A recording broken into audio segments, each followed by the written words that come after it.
ডামপুৰত নিৰ্বাচনী প্ৰচাৰ নিৰ্দলীয় প্ৰাৰ্থী সিদ্ধাৰ্থ দাসৰ ৩০ নম্বৰ হাজো শুৱালকুছি বিধানসভা সমষ্টিৰ অন্তৰ্গত সংখ্যালঘু অধ্যুষিত অঞ্চল ডামপুৰত জোৰদাৰ নিৰ্বাচনী প্ৰচাৰ চলাইছে নিৰ্দলীয় প্ৰাৰ্থী সিদ্ধাৰ্থ দাসে।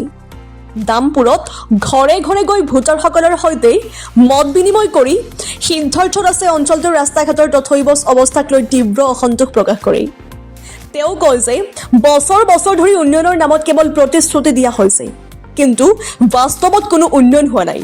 ইফালে তেওঁ প্ৰতিদ্বন্দ্বী অগপ প্ৰাৰ্থী প্ৰকাশ দাসক লক্ষ্য কৰি তীব্ৰ সমালোচনা কৰে। সিদ্ধাৰ্থ দাসে কয় যে হাতীৰ পিঠিত উঠি অঞ্চলৰ বেয়া ৰাস্তা ঘাটৰ ওপৰত ৰাজনীতি কৰা হৈছে বুলি কটাক্ষ কৰে।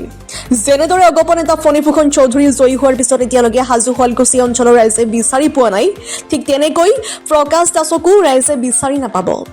সেয়ে ৰাইজে এইবাৰ তেওঁক টছৰ ছবিত ভোট দি জয়যুক্ত কৰিবলৈ আহ্বান জনায়।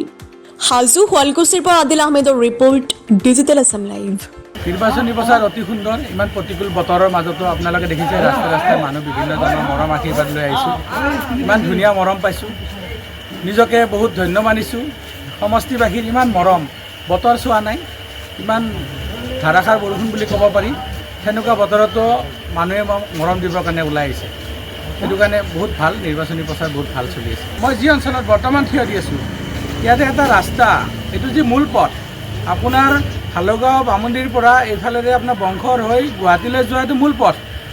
ইয়াত আপোনাৰ প্ৰায় ২০,০০০তকৈ অধিক জনবসতি থকা ঠাই। এই মানুহখিনিক শাসকীয় চৰকাৰ হওক বা পূৰ্বৰ চৰকাৰে হওক হেমাই চকুৰে চাই আছে। ৰাস্তা ঘাট দেখিছে, ৰাস্তা ঘাটৰ যি দুৰৱস্থা, বহুতজনে কৈছে স্থানীয় বিধায়কৰ ওচৰত আগত গৈছিলে। স্থানীয় বিধায়ক নাছিলে, বিধায়কহে নামটো ইয়াত আছিলে, ইয়াত স্থানীয় তেখেত নাছিলে। কোনো ধৰণৰ উন্নতিৰ কাৰণে বা উন্নয়নৰ কাৰণে তেখেতে ৰাস্তা ঘাটৰ এই ৰাস্তাটোত কোনো চকু নিদিলে। সেইকাৰণে নিদিলে, তেখেতসকল আমাৰ স্থায়ী নাছিলে আৰু আমি স্থায়ী হিচাপে ওলাই আহিছোঁ। স্থায়ী হিচাপে আমি কাম কৰিব লাগিব, কাৰণ আমাৰ সমস্যা আমি বুজি পাওঁ। তেখেতসকলে আমাৰ সমস্যা বুলি নাভাবে, কাৰণ দিল্লীৰ দৰে ঠাইত থাকিব, কোনোবাই আপোনাৰ গুৱাহাটীৰ ৰাজপথত ঘূৰি থাকিব।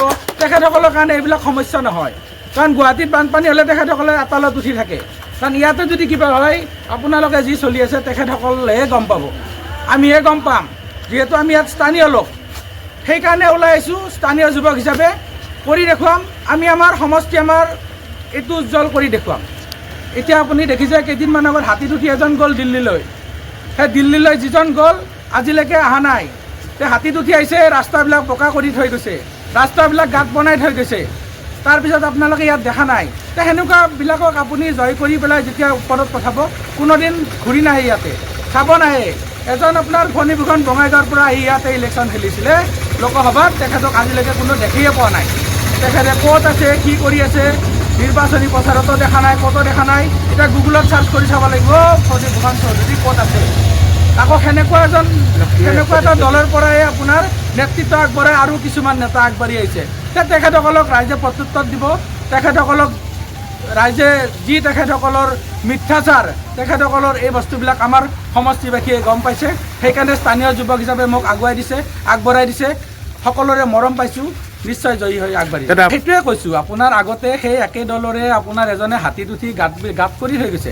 হাতীত উঠি ইয়াৰ পৰা দিল্লীত গ'ল, দিল্লীত গৈ তেখেতে ৰাস্তা ঘাটবিলাক গাঁত কৰি থৈ গ'ল, বোকা কৰি থৈ গ'ল। আকৌ সেনেকুৱা এটা দলতে আপোনাৰ গৈ পেলাই আনৰ কান্ধত আপোনাৰ হাত থৈ পেলাই তেখেতেও মানে নিৰ্বাচনত জয় হয়।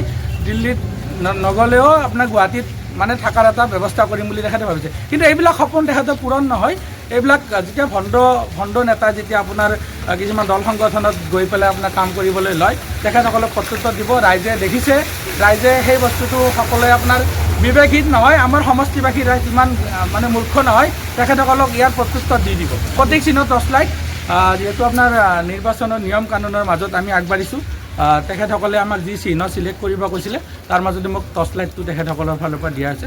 আৰু সেইটো টৰ্চ লাইটেৰে মই মানে কি আমাৰ সমষ্টিৰ যি এন্ধাৰ, যি আপোনাৰ অপশক্তি, এইবিলাক আঁতৰাই পোহৰাই পেলাম বুলি মানে আগবাঢ়ি আহিছোঁ।